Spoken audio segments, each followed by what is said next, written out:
Thank you for joining us on what was previously a rainy day and now is a bright sunny day for this riveting panel discussion hosted by the Black Studies program in partnership with the theater department here at UMKC. We're here as a prelude to what is going to be an awesome event this evening, the play Freedom Rider. We are here to honor a time and to lend our own expression to a time in American history that we have grown from. The civil rights movement in these United States, in which a brave and courageous group of young people known as the Freedom Riders sought to end separation of the races in the Deep South, and they contributed their lives and their personal experiences to this movement. Thanks to a partnership with Metropolitan Community College Penn Valley, I've just traveled on their civil rights pilgrimage to become a part of the civil rights learning community. 6 cities in 6 days on a bus, living the experiences, walking the walk, traveling the streets, going to the parks, crossing the bridges, and being a part of what actually happened and seeing the mementos that have been put up by the National Park Service. I have to give them a shout out because it really was a beautiful experience, moving and very authentic. We are here today with our visionary director, Ricardo and our fabulous playwrights. I'm sorry. Murray Horowitz and Kathleen McGhee-Anderson, and James Nunnelly, Jim, a bus rider to Selma. So we're here to talk about all of the things from a lived experience perspective. We owe so much to the people who came up with this concept. Ricardo, who hatched the concept to use the heritage of our events to create a contemporary dramatic expression of where we are in these United States. We're almost on an anniversary. On May 5th, 1961, the Washington Post talked about the Freedom Riders going into the Deep South on these buses with Trailways and Greyhound. With deep and enduring gratitude, we thank these courageous artists, these citizens who have brought life experience and intuition into this topic to give us the play Freedom Rider. We're going to start with Murray. Tell us about your inspirations and the process that you used in terms of a playwright, you and Kathleen. How did you create these events through dialogue? Thank you so much, Doctor, and thanks to everybody here, and especially to Jim Nunnelly, whom we've just shaken hands with, but who was actually there and one of the soldiers who fought for us all 50 years ago. We also have to mention that there are 2 of our number who are not here with us, and those are the Kansas City playwright Nathan Jackson and also our colleague Nicole Salter, who lives most of the time in New York City but is right now performing at the Berkeley Rep in California. So this was a very, despite the fact that it's an even number of playwrights, it was an odd collaboration. And thanks to the real vision of this man, who will tell you more about that when he speaks. As to what inspired me, that's really kind of funny, in my view, because I found myself writing, and it's only happened to me a couple of times in my career, writing a play about a time through which I lived and that I remembered very vividly. I was only 11 years old at the time of the Freedom Rides in the spring of 1961, but in my home, you watched the news every night. You read the newspaper. You read the New York Herald Tribune and the New York Times on Sunday, and current events were discussed at the dinner table. And it was, I mean, if you came home, from the 6th grade with like instead of a 10 on the current events test, you came home with an 8. Your mom and dad want to know what went wrong, what question you missed. So I suppose in a way, certainly part of my inspiration was my own life and my family's, activism is probably putting too fine a point on it, but my father had been an activist in his youth. He was on the local board in Dayton, Ohio, of the Congress of Racial Equality, which was the initial sponsor of the Freedom Rides. So civil rights and social justice was part and parcel of my growing up. So I guess it's in, as we say nowadays, it was in my DNA. The other inspiration, though, were civil rights pioneers and fighters whom I had known. And I knew a lot about the civil rights movement because I had written a play for LA Theater Works about 6 or 7 years ago called RFK, The Journey to Justice, which is about Robert F. Kennedy and specifically his relationship to the civil rights movement. And as you may know, there's a story there because, as he said, I don't think we lost any sleep over civil rights before 1960 in the presidential election. Then afterwards, by 1968, he became this champion of civil rights. And it was an interesting story, and in the course of writing that, my partner, Jonathan Estrin, who by coincidence is a friend of Kathleen's, and I learned a lot about the details of the civil rights movement. And we knew that the Freedom Riders were an under-heralded, undersung part of the story. And they figured in our play.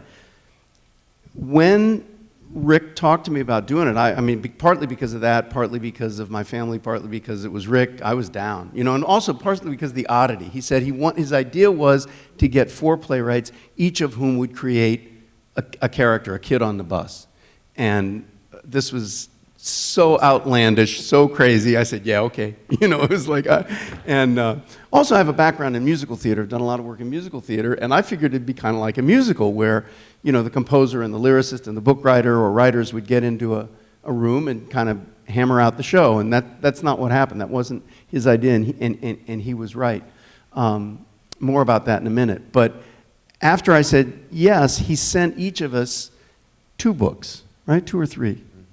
Two or 3 books. 2 or 3, I can't remember which way. But one of them was Raymond Arsenault's history of the Freedom Rides. And you sent us that, and you sent us the documentary. And the great filmmaker Stanley Nelson did a documentary based on Raymond Arsenault's book.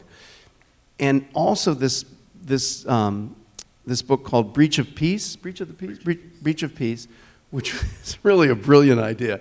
This guy he's a photographer, and he went back and he got the mug shots of all of the people who had been arrested in the Freedom Rides and gone to jail in Jackson, Mississippi in 1961.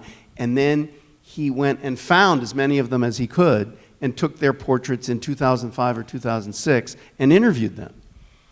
And going through the book, I saw that, and this was a definite inspiration, and so this is really getting to your question. There was a couple, David and Winona Myers, and I saw that it said, you know, what had they done since then? And this Dave Myers had been a cameraman and news producer at WHIO-TV in Dayton, Ohio. WHIO-TV in Dayton, Ohio? Not only is that what I grew up watching, but my cousin, Jimmy Vangrove, was the news editor at WHIO.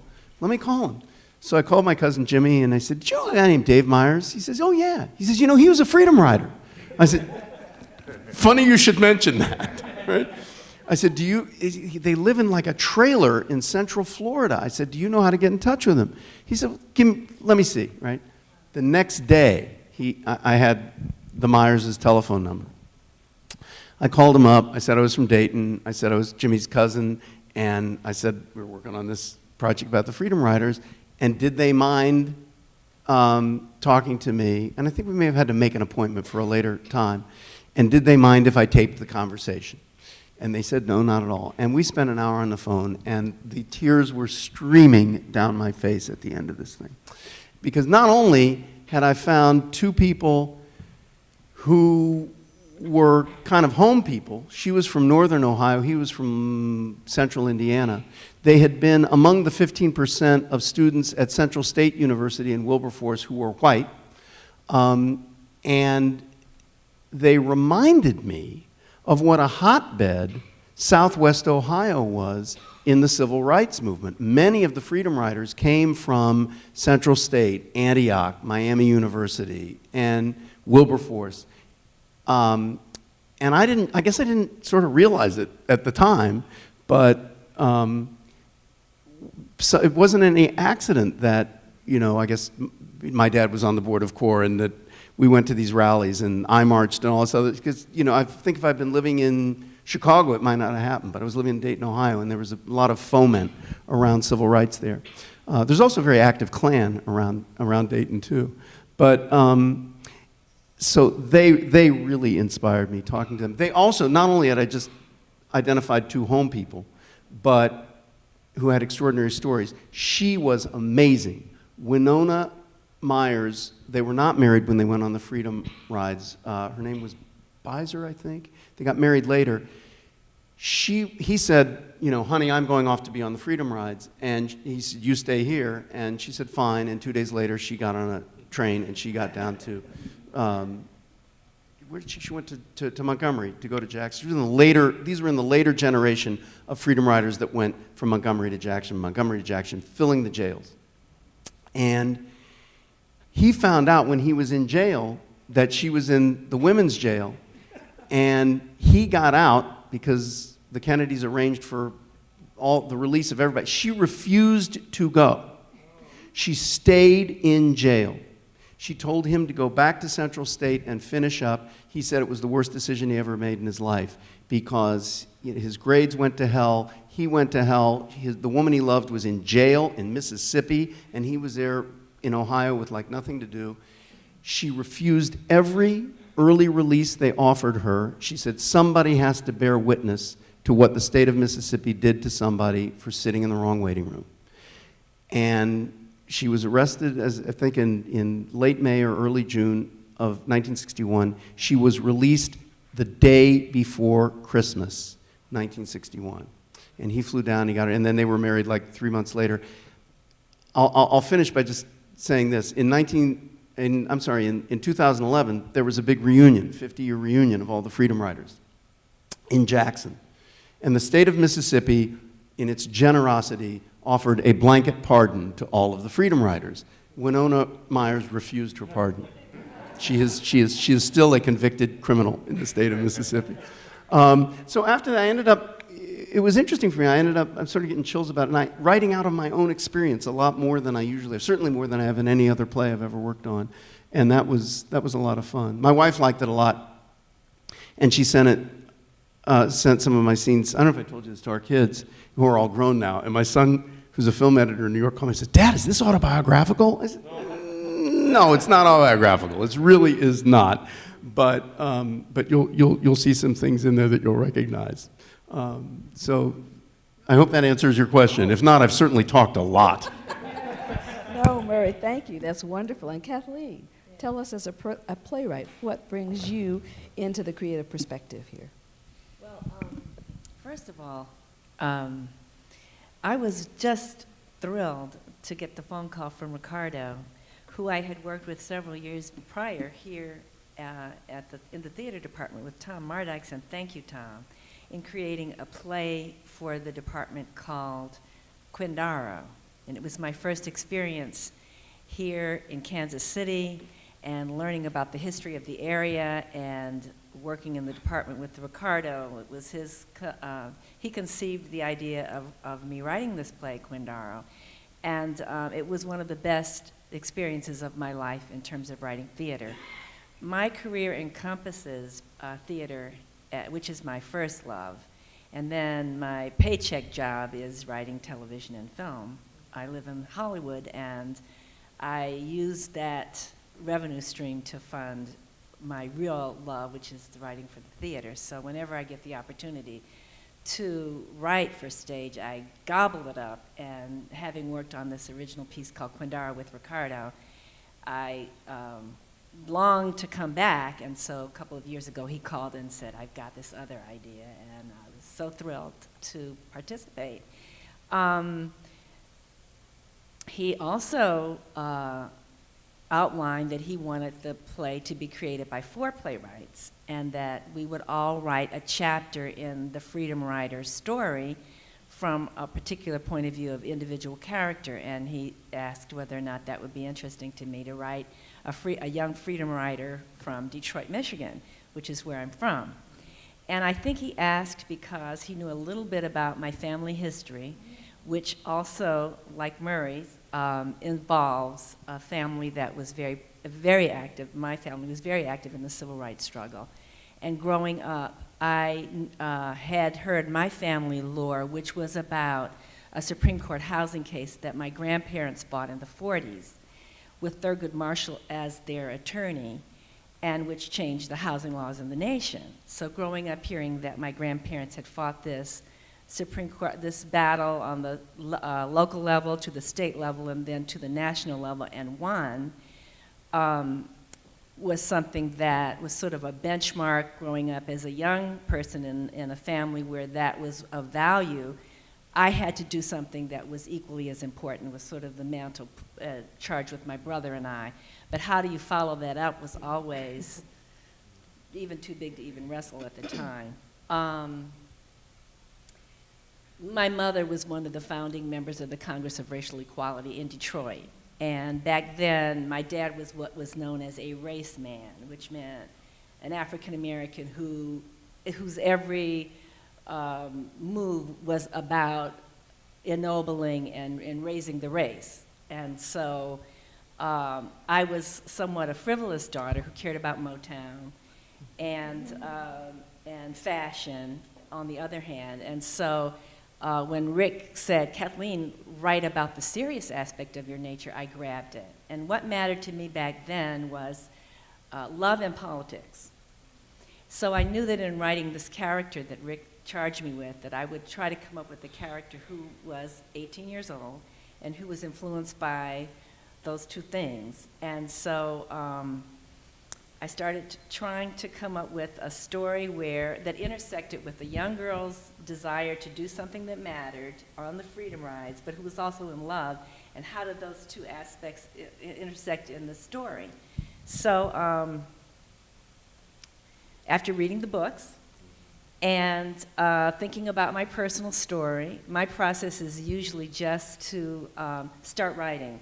I'm not a writer who outlines it. I'm not a writer who thinks a lot about, once I get all of the information and all of the research and feel about what my passion is, I just start letting well, it used to be my pen, but now it's the keyboard. I just start letting it come out. And I found out that I was dealing with some other issues, working through them too, and one of them was about being an African American in color. And the fact when I was growing up in Detroit, I was challenged about being a light-skinned black and whether or not that meant I was really black or not. And so that came out in what I was writing unconsciously. Also, the aspect that we talked about, which was proving myself. You know, am I going to be able to really do something as important as my grandparents had done and as important as my parents had done? So I found myself grappling with that on the page. And then knowing what I know in terms of writing television and film, knowing that there has to be, in terms of an arc for the character, starting your character one place and then ending up with the character being somebody different. And knowing what that journey was. So trying to take all the steps that the Freedom Riders went on their journey, which was getting permission from their parents, and then going to be trained, and then after being trained, having the decision weigh about whether or not you were going to get picked to be on the Freedom Rides, because not everyone who was trained got to be picked as one of the 13. Mm-hmm. So trying to dramatically figure that out in the story, and then knowing that there were 3 other writers who were going to also be coming up with unique stories, but not letting the idea that those other stories were going to be a part of this influence what my character's story was. That job was going to be for Ricardo. Thank goodness. That was a big job, because when we all met for the first time, we knew that we would be collaborating on this piece, so that how we worked together as a team was going to really influence the progression and the development of the work. And I guess Ricardo had a master plan, knowing the 4 writers that he was going to pick, how well we would get along together. But I think, Marianne, we've talked about this, that was a big question in the process.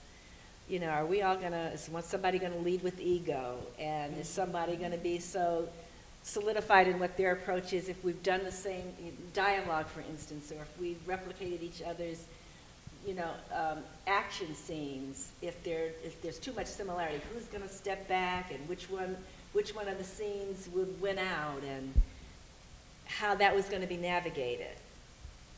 But the interesting thing was when we met, there was a sense of, which is always really good when you write with other writers, the writing and the story and the play being the most important thing was a priority for all four of us, which was such a relief.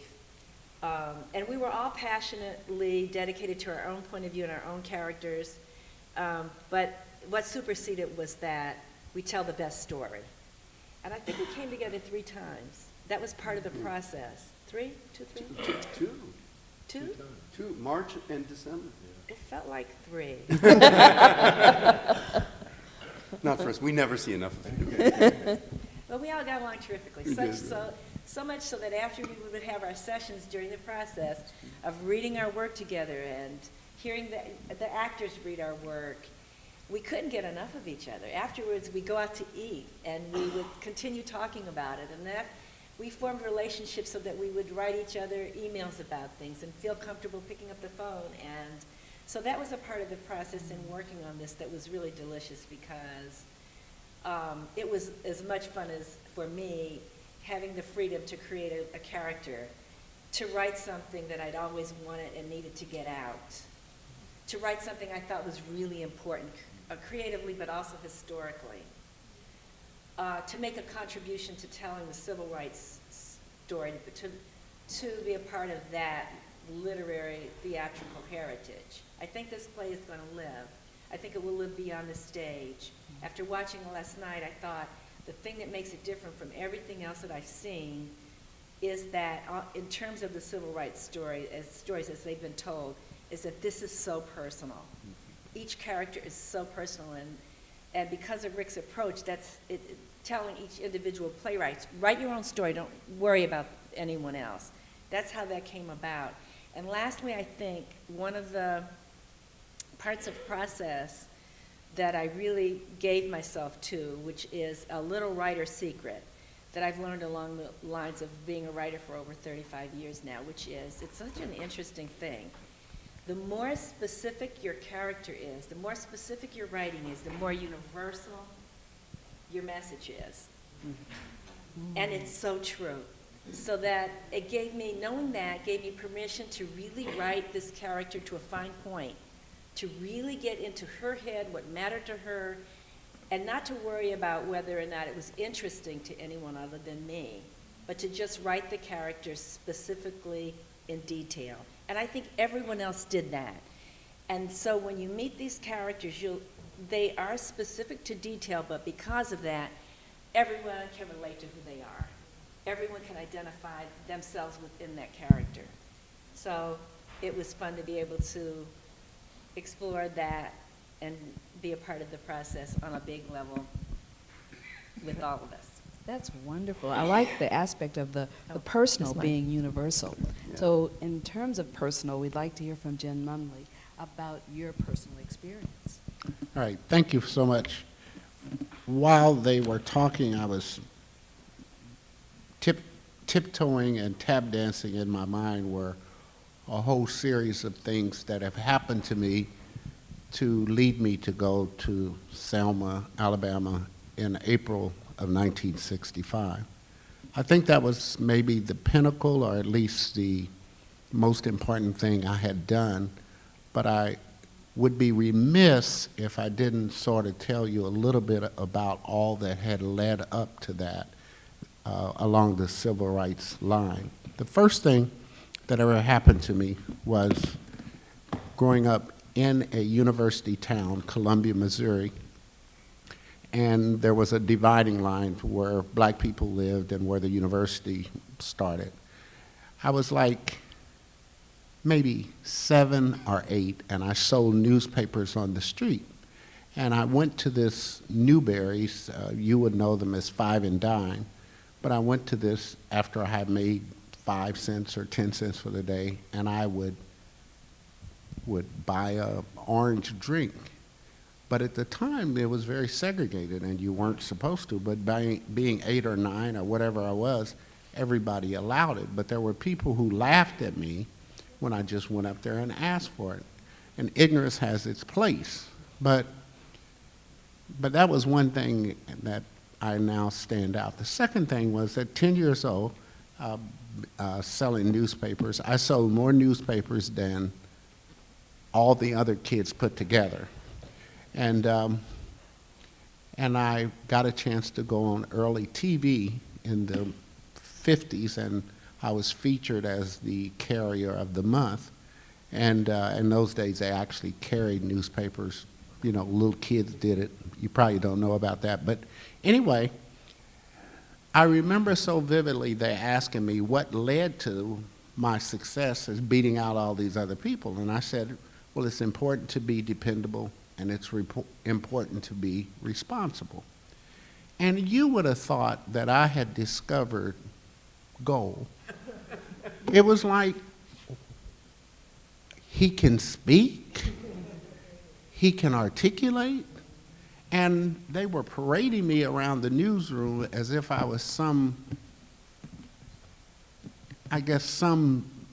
God-sent specimen from outer space. But that bothered me a little bit, and I told my parents. Now, I must tell you a little bit about my parents, and I'm going to get to the Selma thing, and please forgive me for being long-winded, but it's in me, and I have to tell you. My parents, my father wouldn't know his name if we put it in neon lights. He was totally illiterate, totally. I mean, he wouldn't even know A from P, and definitely couldn't write his name. My mother had 6 kids by the time she was 15 years old. I was kind of like down the road a little bit.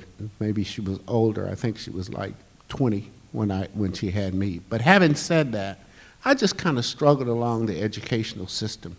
Now here's the capper before going to the University of Missouri. They had a test which was similar to the ACT. All schools were segregated. I went to a segregated grade school and high school. They had the ACT, which was called the Ohio Psychological Test, which was a nationally standardized test. I scored 98 on that test.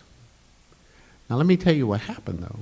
Because I scored so high, they didn't believe it, that a black kid from a very secondary, second class, no materials school could beat out everybody else, all but 2% of the kids. So they made me take it over. And they made me take it over at the university, and it was under supervision. And they made me, not made me, they just told me to put on shorts and T-shirts because they somehow or another thought I had figured out some kind of scheme. And I was like, thought this is the way kids took tests. You know, they got in their play clothes and took tests. And that time I scored 99. Well, I was getting pretty good at this, but there was not the reception that I thought. I mean, I thought that this was achievement, and they thought it was like, you know, what does he know, or how does he do that?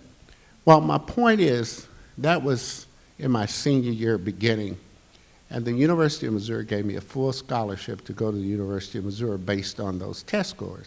And I went to the University of Missouri, and I was really tragic because, like, here I was surrounded by 17,000 people, and at that time, there were 22 blacks that were at the University of Missouri. Now, we're talking about 1960. So I was married and, well, about to get married or about to have a child.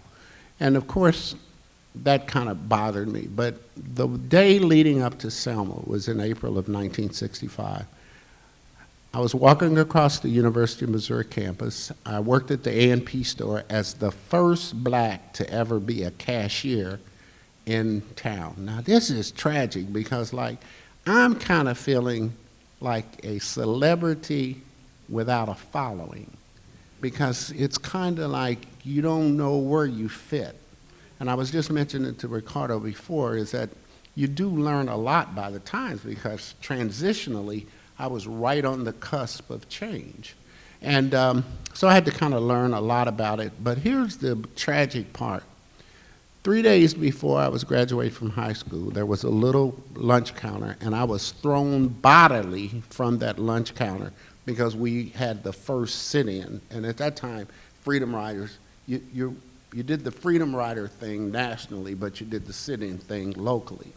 And so we sat in, and I was nearest the door, and this guy literally threw me out of his place. Well, the next day, I'm being interviewed by people from the press that, you know, what happened? I don't know what happened. I just knew I got a hickey on my head.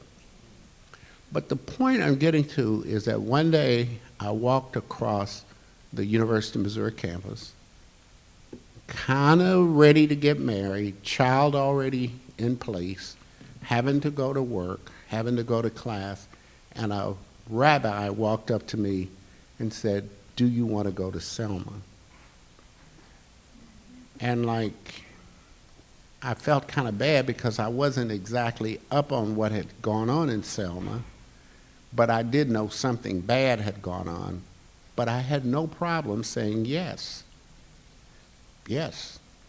I later learned that there were a big bus going there, but the one thing, they needed some black faces because most of the blacks were very scared to go. And when you talk about driving through Mississippi in the 60s, it wasn't exactly, you know, it wasn't a Medal of Honor, you know. But here's what happened in Selma that I remember.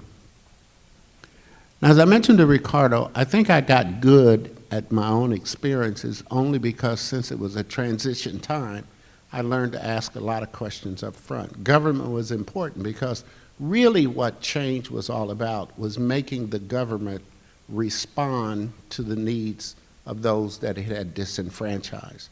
Now, you can call it racial if you wanted to, but it could have been anybody, or it could have been any group. So government became kind of, and Michelle, you will know, I've worked in government, and I really flourished in government because I kind of understand how people have two opposing forces and they kind of work it out. But also it's kind of human nature to have two different kinds of ideas.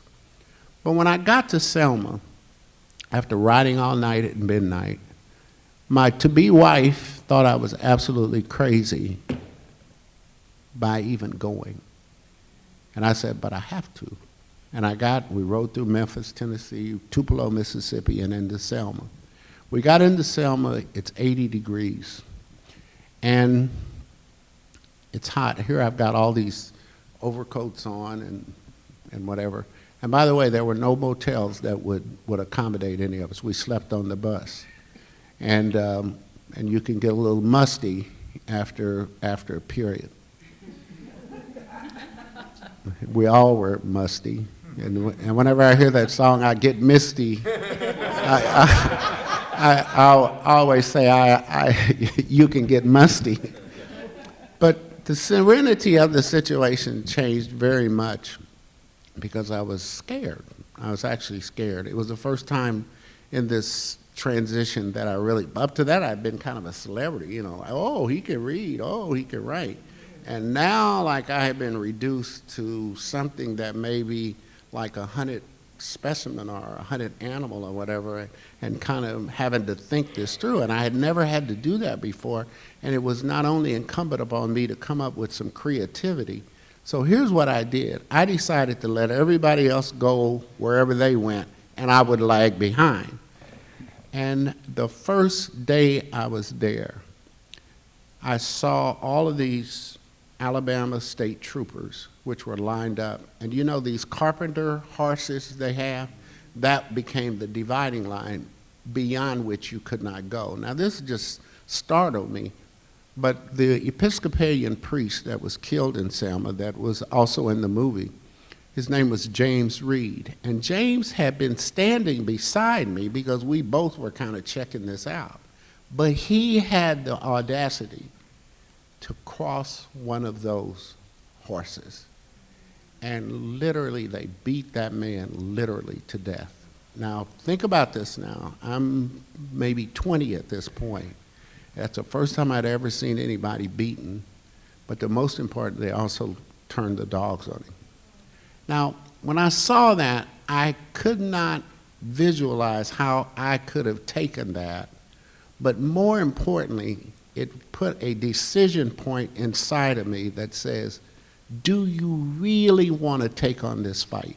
Do you really think it's important enough? Whoever you were being prompted by or whatever, do you really want to buy into their issue? Because the question was, this is a death on life experience. And I say, most people say life and death. I say death and life because death was like they're right in front of me. I didn't know he died, but I did know that. Now here's the follow-through, and I'm sure I'll talk a little longer. That day has never left me. It has never left me. It's in everything they do. People say I have a good disposition. Well, I have a good disposition because, like at an early age, I mean, I kind of understood, you know, that maybe I don't have a lot to complain about. I mean, maybe I really had a duality in me that was kind of like lucky and at the same time unlucky.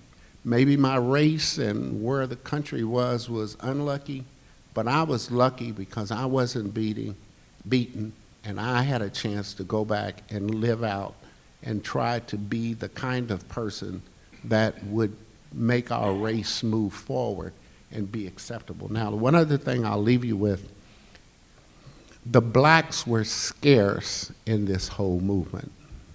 And I remember telling about the day I met Martin Luther King. Martin Luther King was waited on because he was flown, I guess, into Selma and had to drive from. But everybody gathered in this one place called the Brown Chapel CME Church.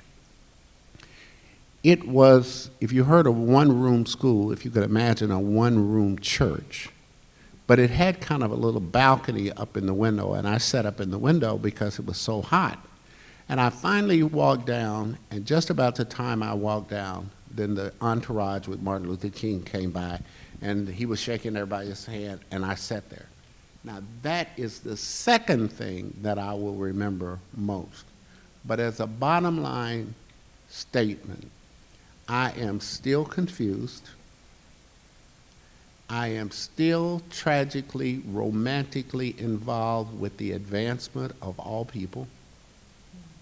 And third and utmost, I find that I am nothing but a bare minimum of people who have really made changes in their life. And I tell all the time that I am lucky and unlucky to be right here with you today. Oh, Jim, thank you. Thank you kindly. Thank you. Well, I have to turn this over now to our contributing genius, Ricardo. Tell us, what do you want us to gain and take from this? What was your mindset? How did you get us to this point? And how do you want to see us leave? Well, good evening, everyone. I guess the main thing I want to do is to tell the world about people like this man here and the work that you do, not necessarily because you want to be a hero. You just want to make a difference. And it doesn't have to be a big one. It just has to be something, and it has to come from your heart. It's got to pull a level of courage in you that you probably don't even know you have. And when we first started to work on this show, the reason that I wanted to do this particular story had to do with coming across a lot of young people who didn't see their connection to the world, who didn't see the impact that they could make, who didn't see their tomorrow. And a lot of why they couldn't see their tomorrow is because they didn't know their past. And you can't go forward if you don't know where you've come from, and we all know that. But it's not being taught. It's not being taught by the parents as much as it used to. It's not being taught in the neighborhoods. We used to have our own, when I grew up, it was segregated, maybe not by law, but by tradition. Camden, New Jersey, we had our own YMCA. There was the black Y and there was the white Y. And we were kids and we didn't know that much of a difference. We knew, wow, there was this big YMCA downtown, and that was not the one we were supposed to go to. And they even had a pool, a swimming pool inside. And then there was ours, and we had a swimming pool, but it was outside, and it was above ground. Had a little trash in it. It was pretty musty.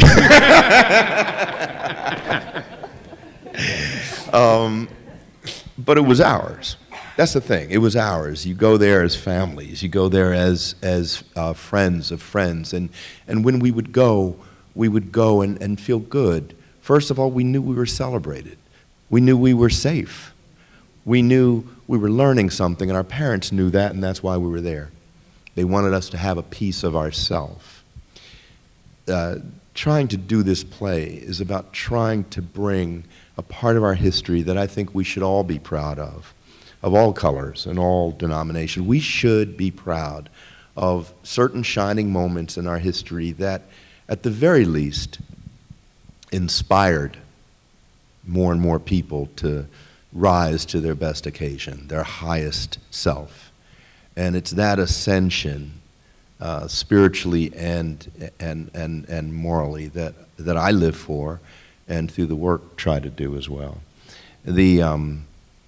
I just did, there's another play I did called Fly, about the Tuskegee Airmen of World War II. And to do that, I had to talk with people who were involved from the original.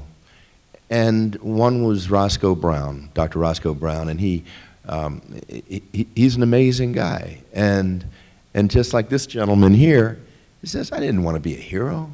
I just wanted to fly planes. And I wanted to make a difference in the world.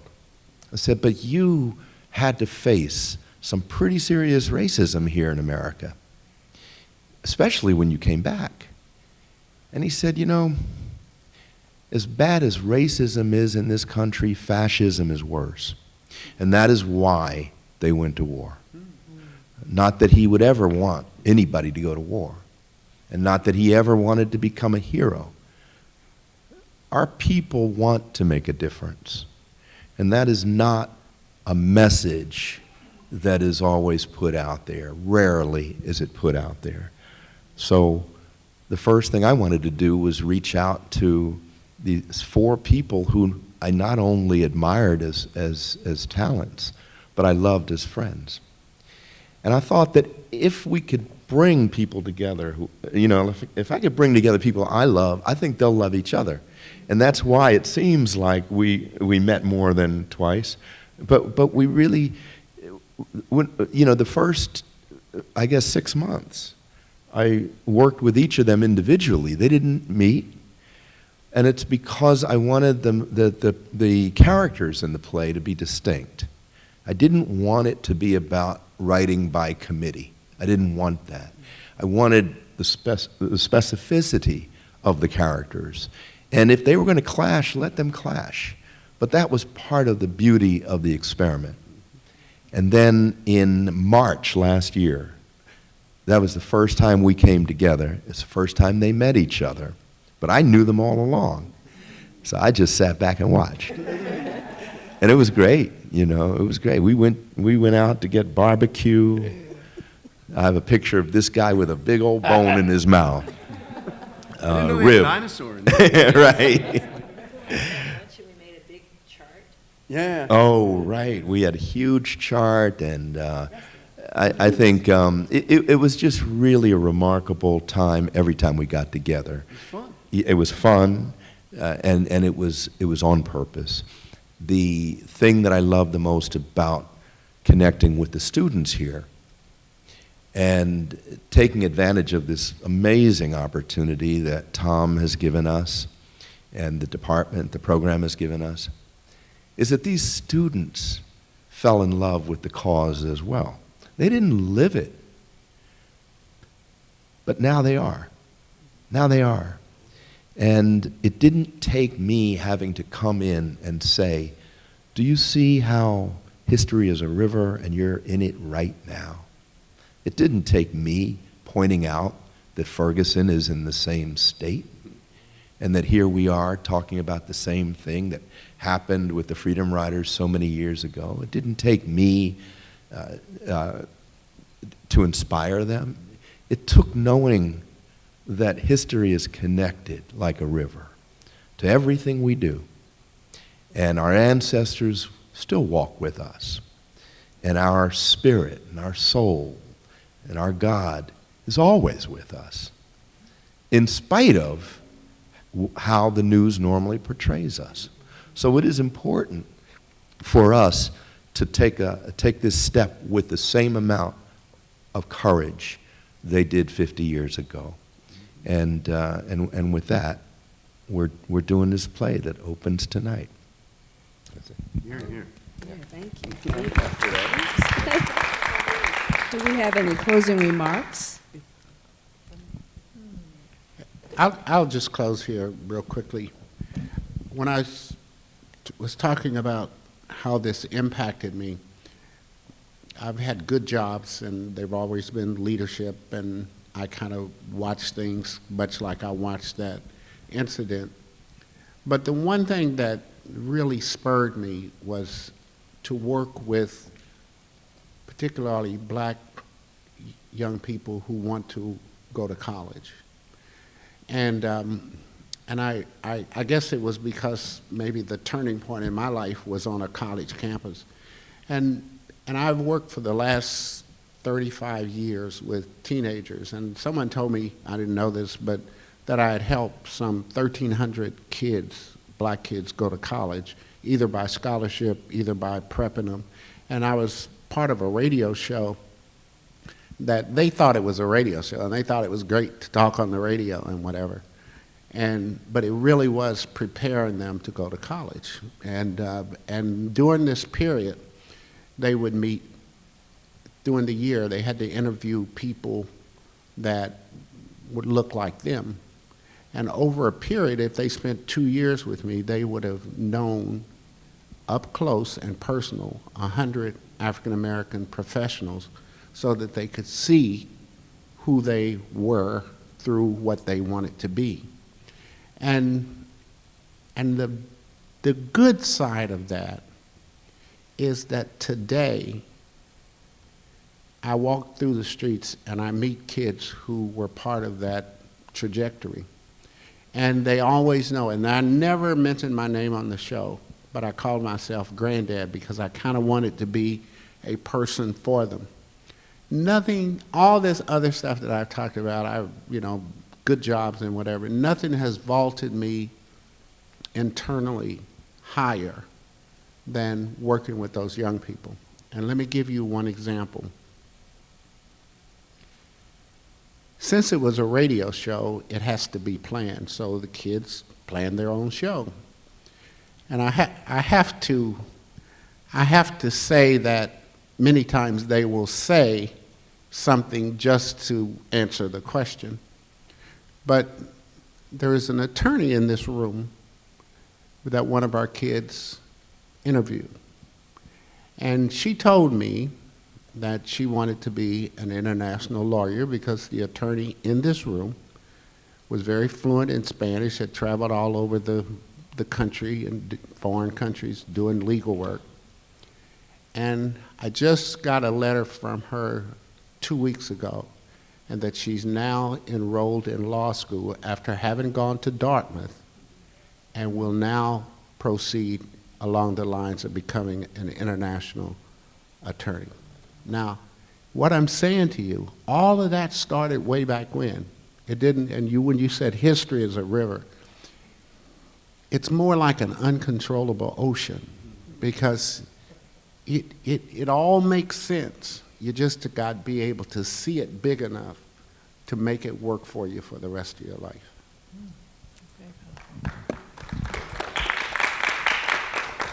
I just wanted to express my gratitude for the opportunity to work on a project that I think is extremely important.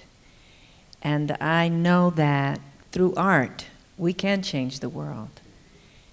And I always was striving to do something on the same level as my family with the political and contributions that they made and the fight that they put up. But we can fight with words, and we can fight with music and passion, and this play exemplifies the fight with all those elements, and I think it does it really amazingly well. I'm very proud of the work, and I'm just grateful to be here. And thank you guys for supporting us. Well, you know, there may be something like a metaphor in just in our process, in what we did. And it's every bit as Kathleen and Ricardo have explained it to you. We worked in isolation. So naturally, if you're going to write a play, unless it's a monodrama, as they say, you have more than one character. So I was creating this character, again, just as Kathleen said, very specific, because the more specific you are, the more truthful, and therefore the more universal. But I had to have him come into contact with other characters. And I tried to make those characters as truthful as I could as well. But then, because I saw how great my colleagues were, and the one time that I saw you grinning with pardonable pride one time, and it might have been in December, we got together again, he said, y'all created great characters. Because that's what he was after, right? So then I went, oh, so the other guy in this scene doesn't necessarily have to be the guy I created. It can be Nathan's guy, you know, and this guy that, you know, could be, you know, Kathleen could take my guy and use him. And so we used one another's characters, just as if there's a goal, and if we are, I'm going to use this a lot, Jim, tragically, romantically devoted to the advancement of all people. And if there are specific steps on that path, we borrow from one another's characters. We borrow one another to move that forward. And if you don't think that you're part of this body of water, whether it's an ocean or a river that is history, on purpose, I wore a tie from 1961. So you can come, you can touch my tie, and if you don't think you're part of this history, well, if I can wear this corny tie, you can move it on up. So. I just really would like to thank and acknowledge all of the students also in this program. We couldn't have done it without the students and without the community all working together to make this happen. And every day coming in there with what seemed like a different script all the time. It was, eventually they said, oh, okay. And then later on down the line they were, okay. You know, and then sometimes they just didn't even pick up the new script. Right, Edwin? No, seriously, the work that went into this, you know, by these students, the actors, the designers, the amazing choir under the direction of Mia Ramsey, and the staff, and the crew. This is. It's the way you should be doing theater, because everybody's in it together. No one knows quite the outcome. We just know we're going there. We're going in one direction. And there are times when we didn't recognize the true value of a particular moment until after the moment happened. But then we created a whole new one. And so I just wanted to let you know how grateful I am, not only to be able to work with these really wonderful writers, but to be able to work with these really amazing students and community members. Really great. Thank you. Thank you. Thank you, Rick. Well, thank you all for joining us today. Thank you, Rick and Murray and Kathleen and Jim.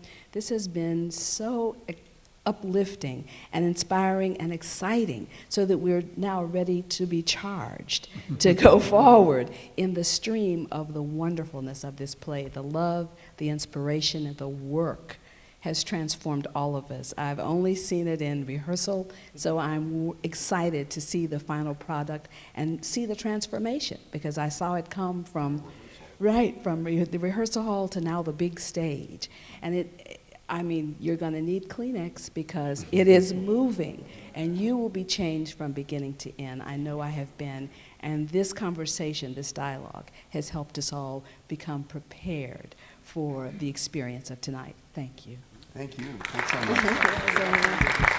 Oh, I'm Adrienne Walker Hoard. I'm the Director of Black Studies, and the play will begin shortly.